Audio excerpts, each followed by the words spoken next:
Still picking corn on October 11th. Got one variety that's still coming on. If we don't get a real, it'll take a frost, but if we don't get a real hard freeze, I may have corn for another 2 weeks. It was a field earlier.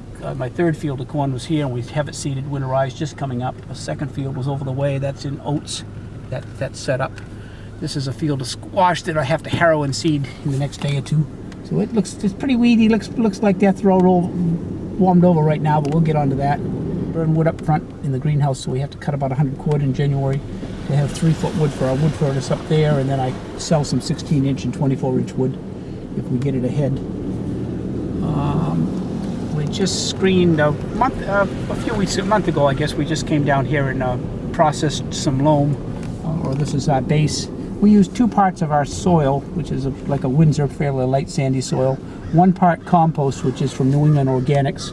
It's actually their Hawk Ridge product, and 1 part peat moss. I combine those things all together through a reed screen and come up with this big pile, and that pile will get us through till next June when we can process again. So we bring peat in by the tractor trailer load from Cherryfield, Maine. That's just our little soil. We'll come down and process this and haul this up into the greenhouse and keep working off of this. So this is where we do our material handling or soil handling right down here. And then some of this will go into your bagged product too? That's correct, yep, yeah. Yep, that's right, yep. Bring in hen manure in bulk from Turner, Maine, and we put that onto our fields. I don't work that into any of my soil or anything, but I put it on my field land for my vegetables and everything, and I work it in that way. And we work it into a compost up front. We take all the landscapers' leaves and everything, and they bring in truckloads and truckloads of leaves soon. So we have a big mountain of leaf mostly up front, and to get that to break down, I mix some hen right in it and let it sit through the winter, and it pretty well breaks down good. Oh, that's probably great. Then when we get stirring it in the spring, we put it right out onto the fields. Got some tailings, and I've got to waste away on some wood roads. Haul out of here and clean that up. This road works good coming in and out with the big trucks, so say they sometimes come down through the field, but I have a right-of-way across this farm next to me, or this land development next to me. I bought my back 25 acres to add to the 200 on the farm. This right-of-way went with it, so I maintain this. So somebody's built, one of my neighbors has built off of this end of it, but I have right to come out across this anytime I want. We service the east side of Lake Winnipesaukee, from Alton to Wolfboro to Meredith, Center Harbor, Sandwich, basically. And 50% of our customers are summer people, are seasonal residents, lakeshore properties.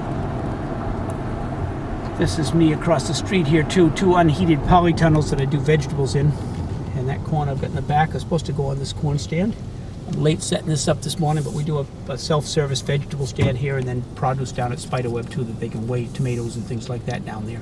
But I just keep some stuff here. This stand will sell as much as Spiderweb. And people love just the honor system. You just have the honor system? You don't have anybody? No, we don't have anybody there at all. We'll do $500 a day right here, all in quarters and dollar bills. That's great. 50 cents an acre for corn. And it works. The honor system works. Yeah, it works pretty well. You have to, you've got to restock it once an hour, and you got to pick up the money every now and then, or somebody will help themselves do it. But it's not too bad. Still picking a few tomatoes off. The sun that here we're out in mid-October. The sun gets so weak that the ripening isn't the same speed as it was earlier in the season and all that. But it gives me some. We still have some tomatoes. An asparagus bed that will be for spring. Some old lettuce here. We got to till this up. I'm planting garlic on the other side of that house now, trying to get our garlic in. This was our first field of corn out back behind here, and that's in oats now, all greened up and nice. This house we had cucumbers down the center and 2 rows of strawberries in it, and a couple rows of dahlias. Try to grow most of our own product, but we bring some things in. But annuals, perennials, nursery stock. Now we're into produce.